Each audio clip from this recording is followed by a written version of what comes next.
नमस्कार। खेल खिलाड़ी कार्यक्रम में आप सभी दर्शकों का स्वागत है।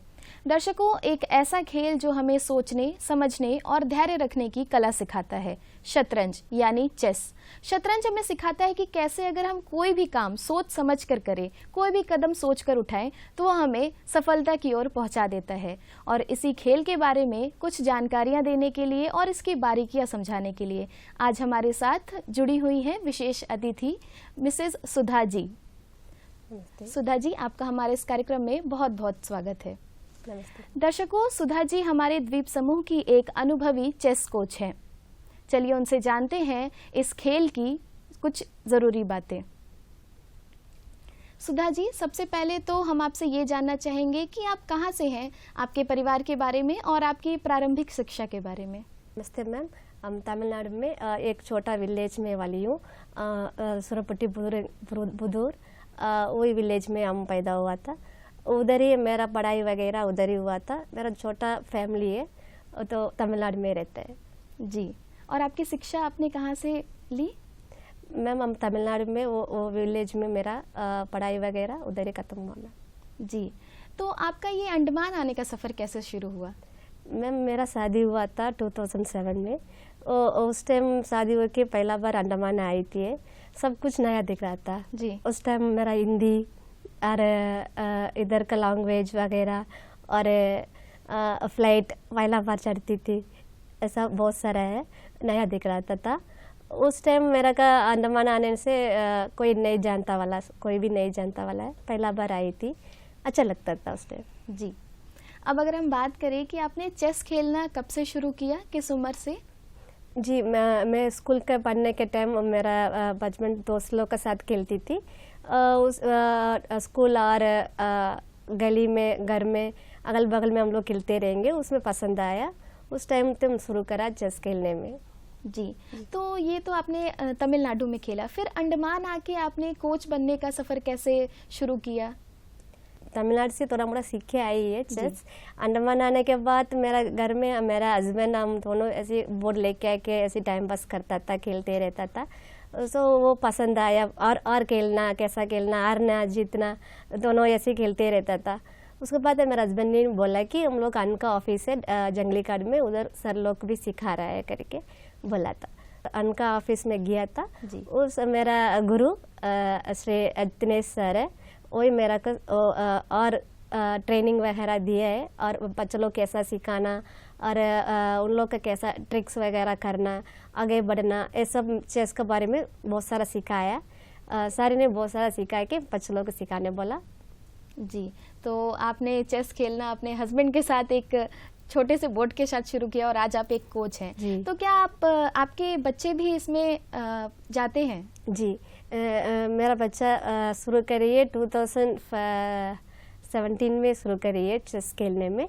उसको पूरा इंटरेस्ट हो गया, उसको पापा का हम लोग का साथ देख देख के खेल। और फिर सर ने के पास मिला है दिनेश सर, वो बच्चों को भी सिखाया, हम लोग भी बच्चों को सिखाया।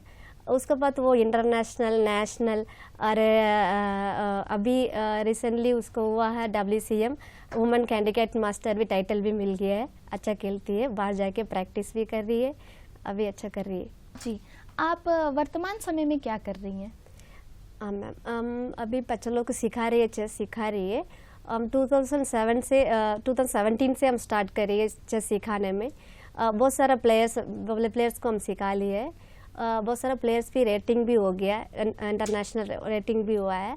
फर्स्ट स्टार्टिंग में सिखाने के टाइम फर्स्ट प्लेयर है मेरा स्टूडेंट वेंकट लक्नेश, उसका बाद श्रेष्ठा विजय और ध्रुव कुमार, कस्तूरी बाई और यशवंत, जयवर्धन, अभी चारवी, निहारिका, बहुत सारे बच्चों लोग आपके साथ बच्चे जुड़ते गए। तो आप जिन बच्चों को सिखा रही हैं, क्या उसमें से किसी बच्चे ने अभी तक स्टेट लेवल या नेशनल लेवल के में पार्टिसिपेट किया? जी, बहुत सारा प्लेयर्स में हम सिखाने वाला बच्चों लोग गया है, नेशनल वगैरह में और स्टेट वाला वगैरह में फर्स्ट सेकेंड थर्ड भी आया है, नेशनल में जाके भी अचीवमेंट करके आया।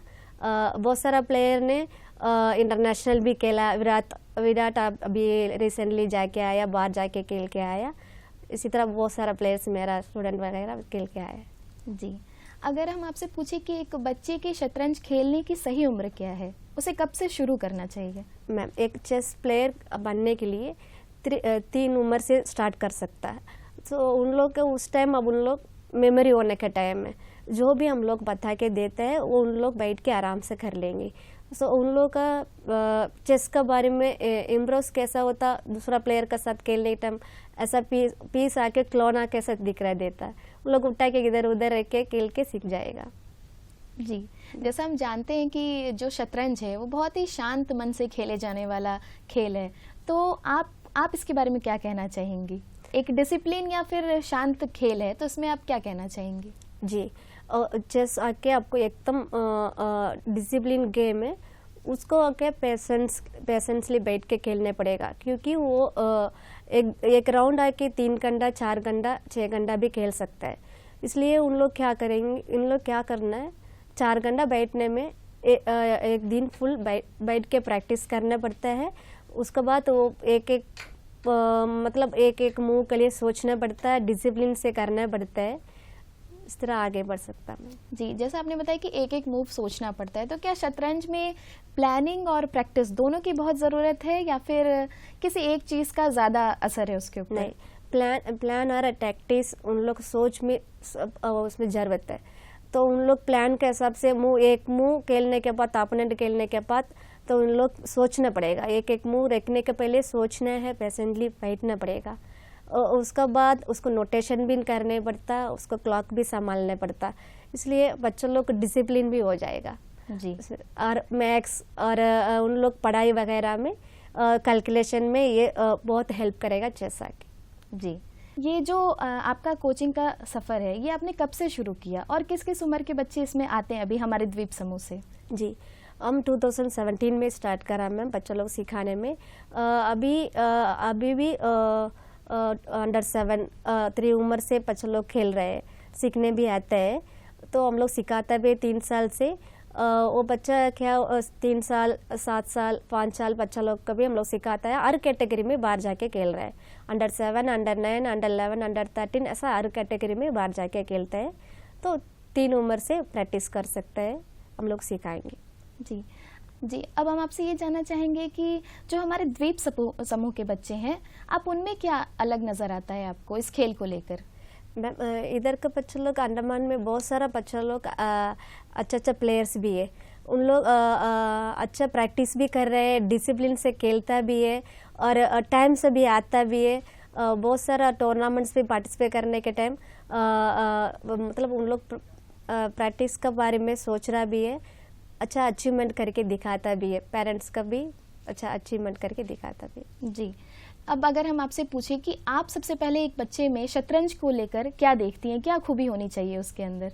एक प्लेयर आएगा, उन लोग हम लोग देखने पड़ता उसको डिसिप्लिन और उन लोग का कैसा आगे बढ़ाना और कैसा उन लोग इम्प्रूवमेंट करना, ऐसा हम लोग सोच के उन लोग आगे बढ़ाती है। जी, आजकल का जैसा समय है, आप देख रहे हैं कि बच्चे मोबाइल के प्रति ज़्यादा अट्रैक्ट होते हैं, तो मोबाइल से हटा के, गेम से हटा के उनको शतरंज की तरफ लाना कितना कठिन होता है आपके लिए? जी, ये आजकल बच्चों लोग और बड़ा लोग भी मोबाइल और गेम्स वगैरह, टीवी, क्रिकेट, तो बहुत सारा गेम्स में एडिक्ट हो जाता है मोबाइल में। जी, सो वो उससे हटने के लिए चेस आके आपको बहुत हेल्प करेगा।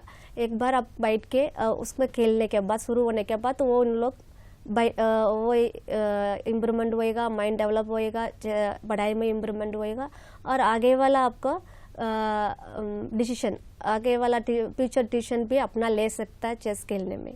जी, क्या चेस जो गेम है शतरंज, उसमें जो बोर्ड होते हैं उसका कुछ अलग अलग भी प्रकार के होते हैं? वो चेस बोर्ड्स आके 64 स्क्वायर्स रहेगा, उसमें डार्क और लाइट कलर रहेगा। वो एक अभी देखिए, लेटर लेफ्ट साइड में आपका नंबर के हिसाब से रहेगा, आपका रैंक आके लेटर्स के हिसाब से रहेगा। सो लेटर का हम लोग का रैंक, लेटर का आके फाइल बोलेंगे और रैंक नंबर्स का आके रैंक बोलेंगे। सो हम लोग वो रैंक एंड फाइल में हम लोग मूव करना पड़ता और उसमें डायगोनल फाइल रैंक में हम लोग सारा पीस उठा के मूव करके खेल सकता। जी, तो सुधा जी, क्या आप बच्चों में ओपनिंग मूव्स में ज़्यादा ध्यान देती हैं? या फिर जी। एंडिंग मूव्स में? ओपनिंग में मूव्स तो जल्दी हो जाएगा, 10 मूव्स का अंदर तो बच्चे लोग खेल देंगे। उसके बाद मिडिल गेम रहेगा, opening, middle game, end game रहेगा। सो मिडिल गेम में थोड़ा सोचना पड़ेगा, क्यों अपोनेंट मूव्स करने के बाद हम लोग खेलना पड़ेगा, इसके लिए वेट करना पड़ेगा। और एंड गेम में आके आपका टैक्टिक्स वगैरह सोचना है, चेकमेट वगैरह सोचना है, उसके लिए थोड़ा टाइम लेके खेलना पड़ेगा। सो टाइम के बारे में देखना पड़ेगा और मूव्स के बारे में सोचना पड़ेगा, इसलिए थोड़ा लेट से सोच के खेलेंगे। जी, शतरंज में टाइम मैनेजमेंट कितना ज़रूरी है? टाइम आके आपको वेरी इम्पोर्टेंट है, क्यों दोनों इक्वल चलना पड़ता है। तो एक मूव चलने के बाद क्लॉक को प्रेस करना पड़ेगा, उसके बाद वो टाइम से सब अभी देखिए क्लासिकल और रैबिट, फ्लिट्स 3 फॉर्मेट में चेस खेलेंगे। सो क्लासिकल आके आपको आराम से खेलने पड़े, 3 घंटा 4 घंटा ऐसा खेलते जाते रहेंगे। ये रैबिट है कि आपको 1 आवर, आधा हाफ आवर्स ऐसा खेल सकता। फ्लिट्स है कि 3 मिनट से खत्म हो जाएगा गेम। सो एक फॉर्मेट में हम लोग उसका हिसाब से क्लॉक का हम लोग का लेके जाके खेलना पड़ता। जी, आपने जो ये तीनों चीज़ें भी बताई, इसके बारे में थोड़ा और विस्तार से बताएं। जी, अभी क्लासिकल फॉर्मेट आके आपको 3 घंटा 4 घंटा खेलना पड़ता, उसमें नोटेशन भी होएगा, क्लॉक का भी संभालना पड़ेगा। वो नोटेशन करने के बाद अपोनेंट भी नोटेशन करेंगे, दोनों लिख के खेलना पड़ेगा। सो लिख के खेलने के टाइम क्या होता, टाइम लंबा जाते रहेगा, उसका हम लोग वो टाइम से खींच के आराम से 6 घंटा रिलैक्स करके बगल बोर्ड में जाके एनालाइज करके अपना मूव्स का एनालाइज करके तो ऐसा आराम से खेल सकता है। तो रैबिट आके क्या होता है, आधा घंटा नहीं से 1 घंटा में ख़त्म हो जाएगा। सो उसके लिए थोड़ा स्पीड खेलना पड़ेगा, तो वो नोटेशन भी करने पड़ेगा। जो एक टूर्नामेंट में रोटेशन भी होता है, एक टूर्नामेंट में नोटेशन नहीं रहेगा। सो उसका अलावा से हम लोग को लेके जाने पड़ेगा, लेके जाना पड़ेगा। फ्लिट्स आके अब क्या होता है, 3 मिनट में हो जाएगा, 5 मिनट्स का अंदर फ्लिट्स हो जाएगा। फ्लिट्स के में आके क्या करना, नोटेशन नहीं होता है, जल्दी खेलना पड़ेगा, एकदम स्पीड में खेलना पड़ेगा, क्लॉक को संभालना पड़ेगा। अगर क्लॉक ऑफ हो गया वो अर जाएगा, जो दोनों साइड रहेगा, क्लॉक ए का भी रहेगा, बी का भी रहेगा। सो ए का क्लॉक बंद हो जाएगा, वो गेम लॉस हो जाएगा। वो गेम के बारे में, वो पोजीशन के बारे में भी आर्बिटर्स आके रिजल्ट देंगे। जी, अब अगर हम बात करें कि हमारे द्वीप समूह के जो बच्चे हैं वो किस में ज़्यादा अच्छे हैं, उनका प्रदर्शन किस में ज़्यादा अच्छा है? अभी चेस में बहुत सारा बच्चे लोग जुड़ गए हैं, अभी 600 के ऊपर प्लेयर्स का भी पार्टिसिपेट कर रहे हैं। अभी चेस थोड़ा ये आगे है। अभी चेस आके क्या हो रहा है, प्लेयर्स का उन लोग इम्पोर्टेंट देता है, चेस का इम्पोर्टेंट देता है, मोस्टली प्लेयर्स आके अभी इम्पोर्टेंट देता है चेस का। पर आपने जो भी ये 3 ज़रूरी बातें बताई, तो हमारे जो द्वीप समूह के बच्चे हैं वो किस में ज़्यादा अच्छे हैं, उनका प्रदर्शन किस में ज़्यादा अच्छा है? अंडमान प्लेयर्स आके पूरा सोच रहे हैं क्लासिकल फॉर्मेट खेलने में अच्छा लगता है, क्योंकि वो क्लासिकल फॉर्मेट खेलने से बाहर जाके खेलना पड़ेगा, नेशनल इंटरनेशनल उधर यूज़ होएगा। इधर हम कितना घंटा लेके खेलता है, ये प्रैक्टिस ऐसा हो जाएगा, स्टेट डिस्ट्रिक्ट में ऐसा क्लासिकल फॉर्मेट में खेलेंगे, बाहर जाके खेलने टाइम उन लोग पूरा यूज़ होएगा। सो उधर टफ प्लेयर आएगा नेशनल इंटरनेशनल में। सो इधर प्रैक्टिस करने उनसे उधर अच्छा खेलने के लिए वो अंडमान प्लेयर्स लोग पसंद आता है क्लासिकल टूर्नामेंट्स। जी, क्या हमारे द्वीप समूह के जो बच्चों हैं उनको ऐसा मौका मिल रहा है किसी एसोसिएशन से कि वो आगे बढ़ें या पार्टिसिपेट कर रहे हैं? जी, अभी लिया सर ने सेक्रेटरी हम लोग का, सर बहुत सारा टूर्नामेंट ऑर्गेनाइजिंग कर रहे हैं। सो उधर से बहुत सारा प्लेयर्स कैटेगरी हिसाब से सेलेक्ट भी होता है, कैटेगरी हिसाब से भी टूर्नामेंट हो रहा है। होने के बाद अंडर 11, अंडर 9, अंडर 13 ऐसा प्लेयर लोग बाहर जाके नेशनल जाके खेल के भी आ रहा है। बहुत सारा प्लेयर्स अच्छा परफॉर्मेंस देता है, रेटिंग भी ओपन करके आता है। जी, अगर हम आपसे पूछे कि जो हमारी बाहरी द्वीप के बच्चे हैं उनका इसमें प्रदर्शन कैसा है, या वो चेस को लेकर कहाँ जा रहे हैं आगे? जी, बहुत सारा प्लेयर्स हैं मैम, अभी आ रहा है इंडियन आइलैंड से, माया बंदर, कैम्बल पे, रंगत, अभी बहुत सारा जहाँ में प्लेयर्स अभी चेस में पूरा इंटरेस्ट दिखा रहे हैं। बहुत सारा प्लेयर्स अंडमान आता है, अंडमान ऊपर प्लेयर आके बहुत सारा प्लेयर्स खेल रहे हैं। उन लोग का क्या सोच रहे हैं, बहुत सारा प्लेयर्स का फर्स्ट सेकंड प्राइज भी मिला है उन लोग। और हम लोग इधर हम लोग का अलग से भी एसोसिएशन क्या दे रहा है, प्राइस वगैरह अलग से इंडियन आइलैंड प्लेयर का भी दे रहा है, और जाने आने का चार्जिंग वगैरह भी दे रहा है। सो बच्चा लोग ज़्यादा आके अभी इधर आके खुशी हो रहा है खेल में। हमारे यहाँ सबसे अच्छे खिलाड़ी कौन है और उनका प्रदर्शन कितना अच्छा है? हमारा इधर बहुत सारा बच्चा लोग है, अंडमान में अच्छा खेल रहे हैं। हम पहले बोलने के साथ ये श्रेष्ठा, विजय, ध्रुव, यशवंत और विराट, तरुण, दर्शन, दिनकर, इन लोग सब बहुत अच्छा खेल रहे हैं। बाहर से भी खेल के जीत के आए हैं। बहुत सारा अच्छा प्लेयर्स भी है मैम अंडमान में, कस्तूरी भी है इंक्लूडिंग। जी जी, आपने जैसा रेटिंग के बारे में बताया, तो चेस में रेटिंग क्या है, इसको थोड़ा विस्तार से बताइए। जी, एक नेशनल प्लेयर अभी देखिए अभी अंदर से सेलेक्ट होके जाता है स्टेट में, और इंटरनेशनल रेटिंग टूर्नामेंट भी होएगा। वो टूर्नामेंट में रेटिंग भी होएगा, बच्चों लोग रेटेड प्लेयर से जीतना, तो एक रेटेड प्लेयर से ड्रॉ करना और विन करना, तभी उन लोग का रेटिंग ओपन होएगा। तो स्टार्टिंग रेटिंग 1400 में ओपन हो रहा है, वो रेटिंग से हम लोग आगे बढ़ाते जाना है। तो रेटेड प्लेयर से जीत नोन से रेटिंग ओपन होएगा, और जीते जीते रन से एक एक रेटिंग अपोनेंट का रेटिंग के हिसाब से हम लोग रेटिंग को लेंगे। जी, आप जैसा बच्चों को सिखाती हैं, तो उसमें एक जो बिगनर बच्चे होते हैं और एक जो स्टेट लेवल या इंटरनेशनल खेलने जा रहे हैं या खेल चुके हैं, उनको सिखाने में दोनों में क्या फ़र्क होता है? स्टेट में खेलने वाला बच्चा लोग थोड़ा हम लोग अभी इधर ही खेलने वाला बच्चा लोग रहेगा, क्यों उन लोग स्टेट में सेलेक्ट होने के बाद मतलब क्लासिकल फॉर्मेट ऐसा रेटिंग वगैरह टूर्नामेंट पार्टिसिपेट करने के बाद थोड़ा इम्प्रूवमेंट होंगे। इम्प्रूवमेंट होने के बाद बाहर जाके खेलने में थोड़ा बच्चा लोग अच्छा रहेगा, और क्या बोलना, आगे बढ़ने के लिए रेटिंग वगैरह ओपन करने के लिए अच्छा रहेगा।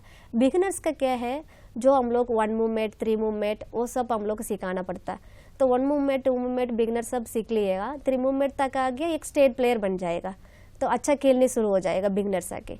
सो इंटरमीडिएट क्या होता है, intermediate 3 movement 4 movement chess mating pattern वगैरह सीखेंगे और ओपनिंग वगैरह सीखेंगे, बाहर जाके खेलने में उन लोग आराम रहेगा। जी, ये जो एक बच्चा है, अगर वो शतरंज खेल रहा है, तो उसको कितने घंटे प्रैक्टिस करनी चाहिए जी, जिससे उसकी रेटिंग बढ़ सके? जी, एक अच्छा प्लेयर बनने के लिए एक दिन में आपका 3 आवर्स 4 आवर्स क्लास करना पड़ता, प्रैक्टिस करना पड़ता। सो 2 घंटा क्लास में आके प्रैक्टिस करना है, और 3 आवर्स आप घर में प्रैक्टिस करना पड़ेगा। कैसा भी बोर्ड रख के, और उसको बुक्स भी मिलता है, चेस बुक्स भी मिलता है, वो बुक रख के हम लोग बोर्ड में रख के एनालाइज करना, अपना ओन आइडिया से एनालाइज करना। जी, एक खिलाड़ी को पेशेंस की कितनी ज़रूरत है इस खेल के लिए? जी मैम, ये बहुत इम्पोर्टेंट है मैम, क्यों ना चेस प्लेयर का के चेस खेलने में पेशेंस पूरा जरूरत है। एक जगह से हिल नहीं सकता है, 3 घंटा अपोनेंट क्या खेलेंगे नेक्स्ट हम लोग क्या खेलना, ये सब हम लोग पहले से सोच के रखना पड़ता है। नेक्स्ट आने वाला मूव भी हम लोग सोचना पड़ता है। सो इसलिए एक ही जगह में बैठ के पेशेंटली रहना पड़ता है।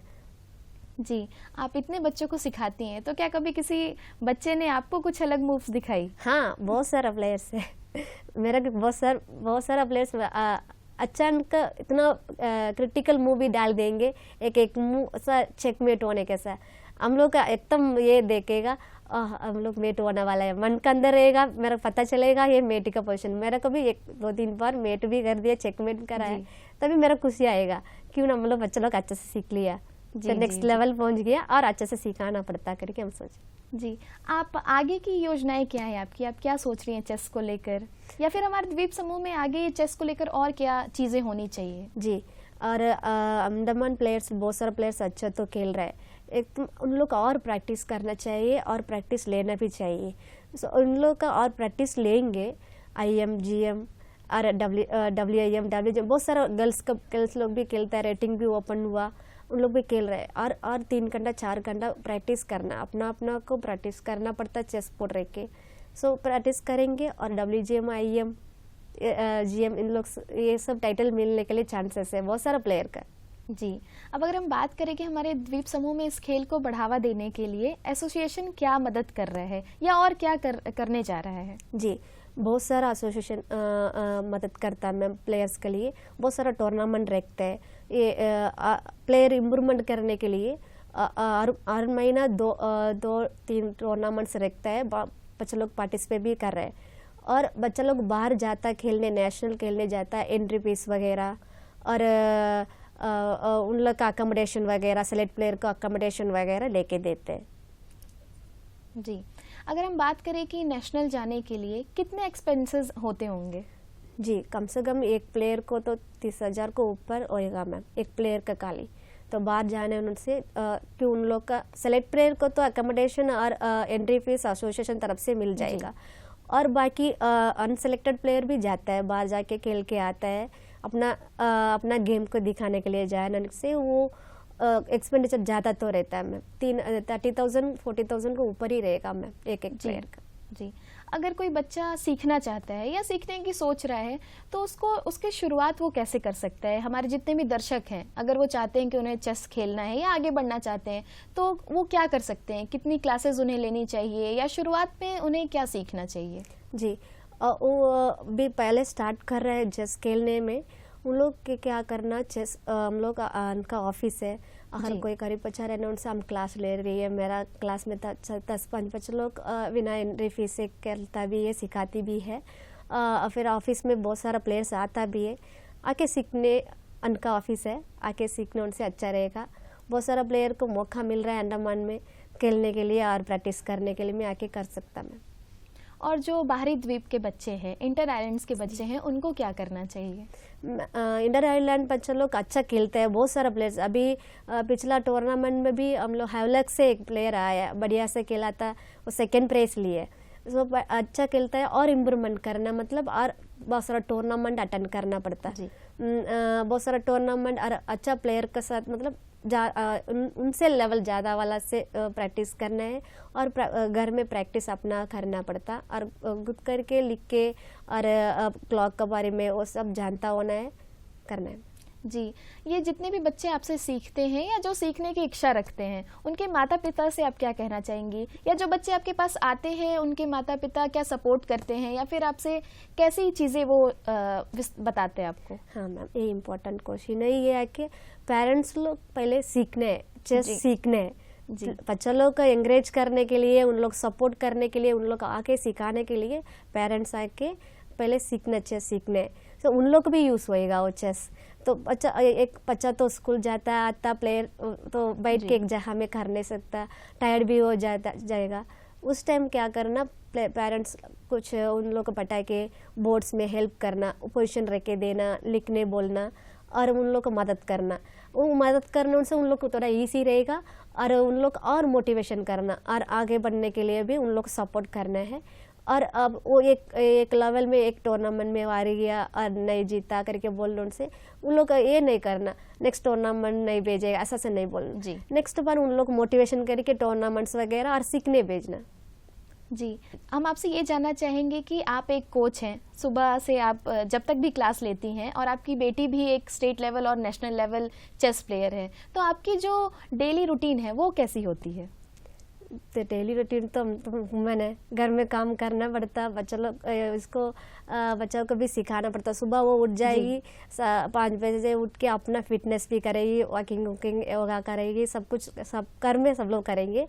उसके बाद तो उसका खाना वगैरह बनाना, उसका नाश्ता खिलाना, फिर उसके बाद तो फिर हम ऑफिस जाएगी, ऑफिस में काम करेगी। इवनिंग मेरा क्लास रहेगा, तो इवनिंग क्लास बच्चे लोग सब आ जाएंगे, फिर उन लोग भी सिखाने के लिए शुरू हो जाएगा। तो उसमें होते 8 बज जाएगा मैम। 8 बजने के बाद फिर कस्तूरी आएगी, उसको भी फिर क्लास शुरू करना पड़ता है। घर में इतना साल हम लोग पेरेंट्स ही सिखाया, अभी बाहर गए ये साल बाहर जाके प्रैक्टिस लेती है, इतना साल उसको पापा हमने सिखाया उनको। जी जी जी। अगर हम आपसे कहें कि जो हमारे यंग जनरेशन है या जो दर्शक चेस खेलना चाहते हैं, छोटी उम्र के हों या बड़ी उम्र के, उनको आप क्या मैसेज देना चाहेंगी? जी, चेस आके इतना आपका इम्पोर्टेंट गेम है, तो हर फ्यूचर में यूज़ होएगा। सारा प्लेयर्स क्या कर, मतलब कोई भी प्लेयर सीखने मांगता है, उन लोग अच्छा तरीका से सीखने हैं, जो कोच के साथ, नहीं पेरेंट्स के साथ पहले उसके बारे में, चेस के बारे में अच्छा से जानता होना है। उसके बाद वो जानता होने के बाद अच्छा कोच के पास जाना है, तो सीखना है, टूर्नामेंट्स वगैरह पार्टिसिपेट करना है। जी जी जी। सुधा जी, आपने हमें इस खेल के बारे में इतनी सारी बातें बताई, इससे जुड़ी इसकी बारीकियाँ सब बताया आपने, उसके लिए आपका बहुत बहुत धन्यवाद। धन्यवाद मैम। तो दर्शकों, अगर हम अपने जीवन में भी शतरंज की तरह सोच समझकर कदम उठाएं, तो हम उसमें भी ऐसे ही सफल होते रहेंगे। इसी के साथ ही आज का हमारा यह खिलाड़ी कार्यक्रम यहीं पर समाप्त होता है। नमस्कार।